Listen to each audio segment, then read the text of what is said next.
Hello student, कैसे हैं आप लोग। आई होप आप सब अच्छे होंगे। स्टूडेंट, आज हम लोग यूपी बोर्ड 2025 की बोर्ड परीक्षा में आने वाले संभावित प्रश्नों में से एक प्रश्न के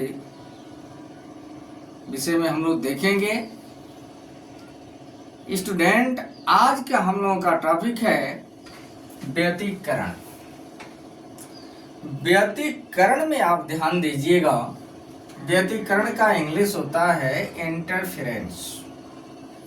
अब देखिए व्यतिकरण में क्या होता है, इसमें जो दो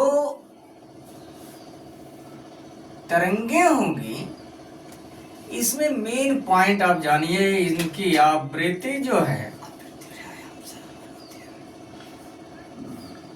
समान होना चाहिए और इनका आयाम जो है लगभग समान होना चाहिए।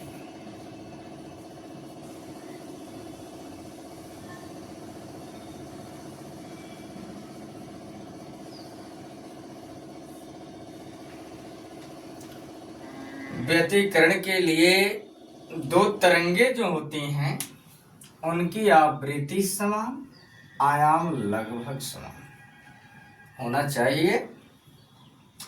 अब इसके बाद आप समझिए कि यदि इस तरह की दो तरंगे हैं और एक ही साथ किसी एक ही दिशा में संचरित होती हैं, तो आप जैसे मान कर चलिए कि पहली तरंग है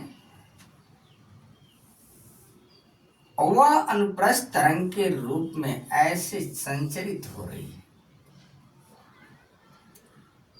और यह जो चीज है तरंग संचरण की दिशा है।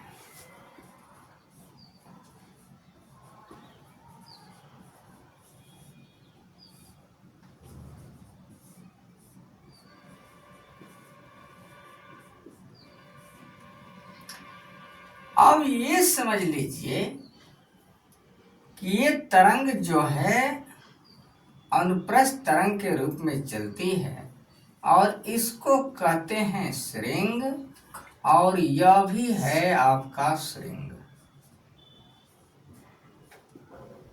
और ये पोजीशन है आपका गर्त का। तो ये सपोज दैट आप कल्पना करिए कि ये पहली तरंग है और दूसरी तरंग जो है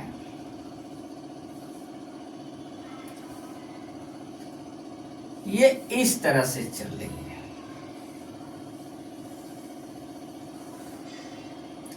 यह आपका तरंग संचरण की दिशा है।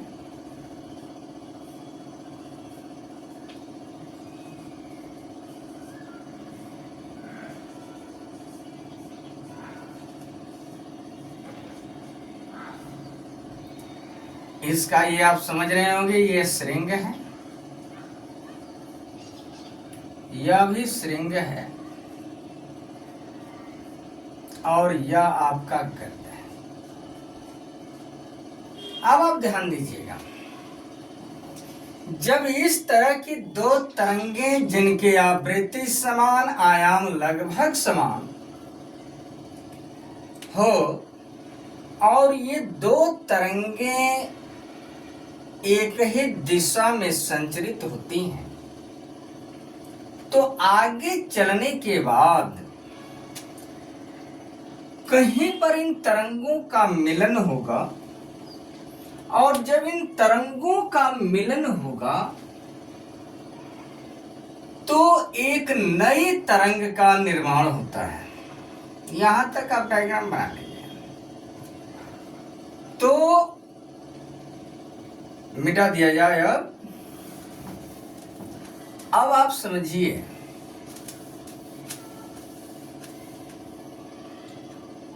कि जब इस तरह की दो तरंगे एक साथ एक ही दिशा में संचरित होती हैं, तो अध्यारोपण के बाद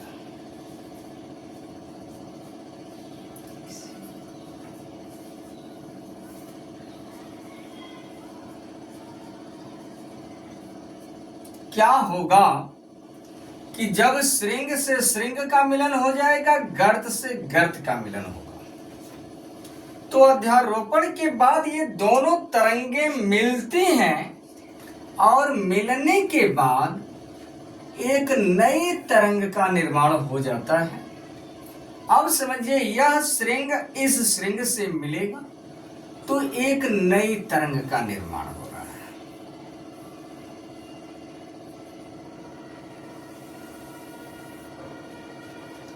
और यह है आपका तरंग संचरण की दिशा।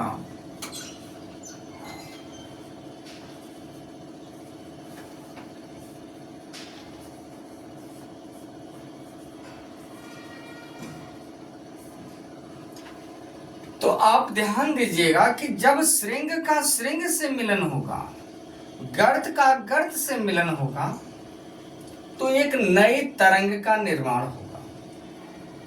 और इस नई तरंग का जब निर्माण होगा तो इसकी परिणामी तीव्रता जो है इन दोनों तरंगों की अलग अलग तीव्रताओं से भिन्न होगी।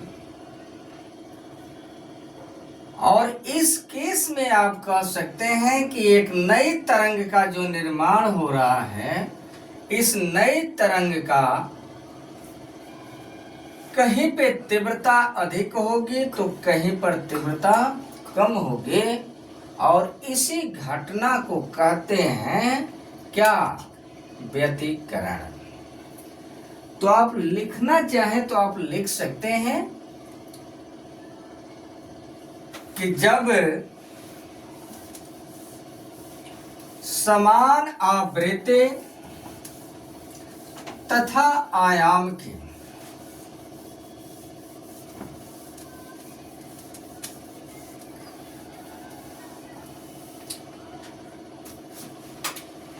व्यतिकरण का डेफिनेशन आप लिख लीजिएगा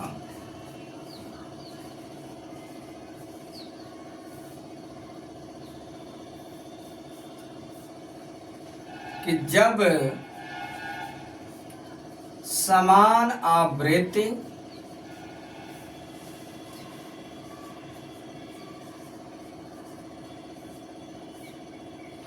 तथा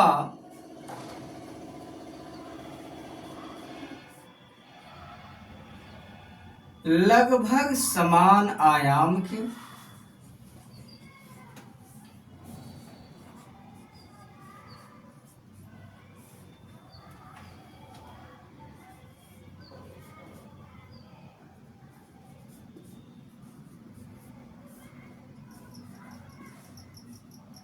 दो अथवा दो से अधिक तरंगे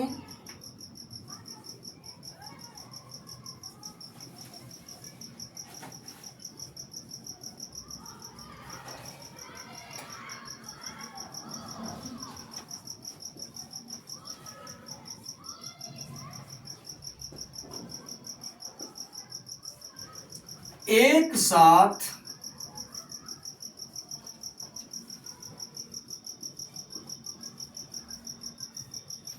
एक ही दिशा में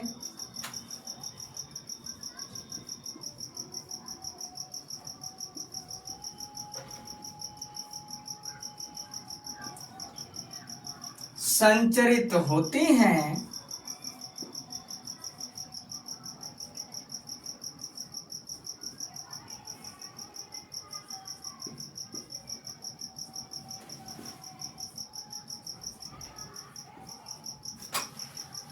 तो अध्यारोपण के बाद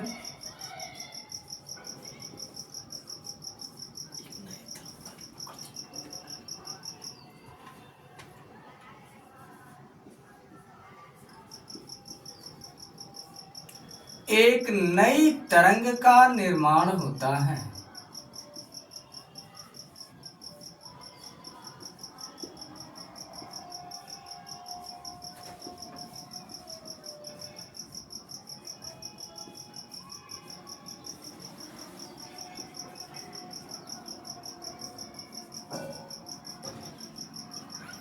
जिसकी तीव्रता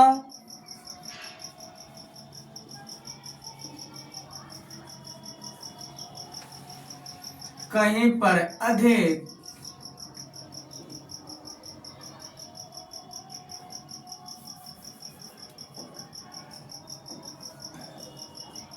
जिसकी तीव्रता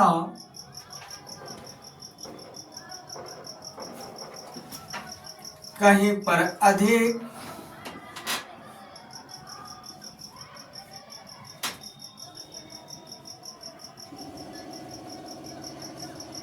तथा कहीं पर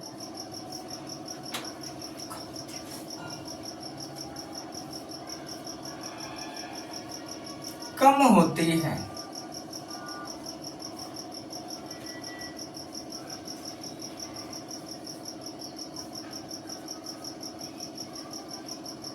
इस घटना को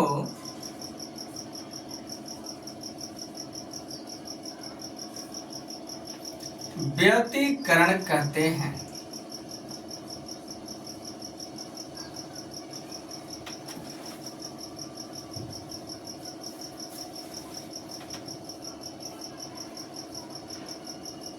ये डिफिनेशन आपको समझ में आ गया होगा कि जब दो या दो से अधिक समान आवृत्ति और आयाम के दो तरंगे हों, एक साथ एक ही दिशा में संचरित होती हैं, तो अध्यारोपण के बाद मतलब तरंगों के मिलने के बाद जो है एक नई तरंग का निर्माण हो जाता है, जिसकी तीव्रता कहीं पर अधिक होती है तो कहीं पर कम होती है। इस घटना को क्या कहते हैं? व्यतिकरण। व्यतिकरण मुख्य रूप से दो प्रकार का होता है। एक होता है संपोषी व्यतिकरण और दूसरा होता है विनाशी व्यतिकरण।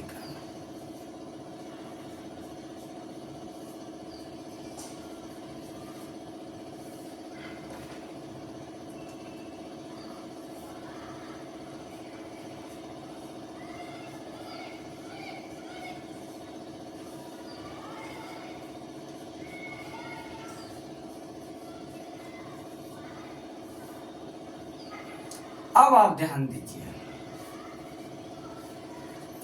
इतना तक आपको व्यतिकरण का डेफिनेशन समझ में आ गया हो। अब है संपोषी व्यतिकरण और विनाशी व्यतिकरण। यह व्यतिकरण जो है मुख्य रूप से दो प्रकार का होता है। नो तो यहाँ पे लिख लीजिएगा, व्यतिकरण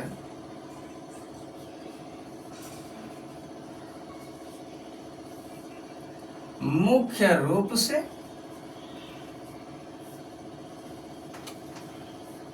दो प्रकार का होता है।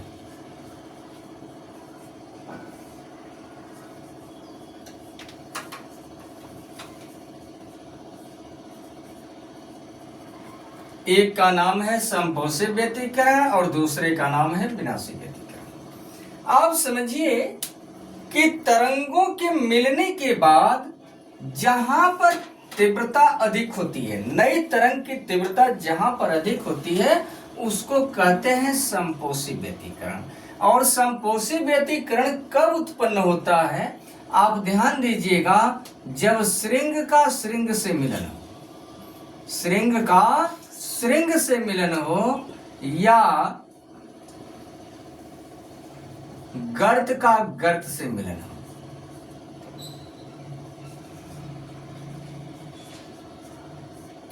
इतना समझ में आ गया आपको? आप समझिए कि जहां पे श्रृंग का श्रृंग से मिलन हो या गर्त का गर्त से मिलन हो, मतलब आप ये कह सकते हैं कि एक रंग वाले जहां पर मिल गए, एक ही विभाग के, चाहे श्रृंग मिले चाहे गर्त मिले, वहां पर जो व्यतिकरण उत्पन्न होगा वो होगा संपोषी व्यतिकरण।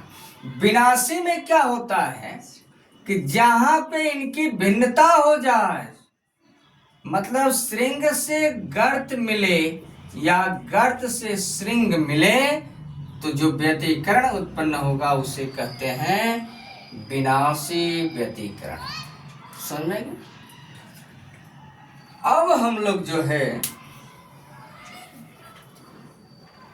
तो आपको समझ में आ गया होगा कि माध्यम के जिन बिंदुओं पर नई तरंग की तीव्रता अधिकतम होती है वहां संपोषी व्यतिकरण और माध्यम के जिन बिंदुओं पर तीव्रता प्रकाश की तीव्रता न्यूनतम होती है उसे कहते हैं विनाशी व्यतिकरण।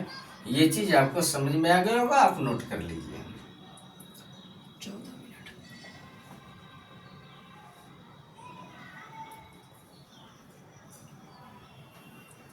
तो यहाँ तक इस वीडियो में आप लोगों को समपोषी, विनाशी और व्यतिकरण का डिफिनेशन समझ में आ गया होगा। धन्यवाद। तब तक के लिए हम लोग अगले वीडियो में मिलेंगे। यदि आप चैनल पर नए हैं तो चैनल को सब्सक्राइब करिए, लाइक करिए और कमेंट में ज़रूर बताइए कि यह वीडियो आपके लिए कैसा है।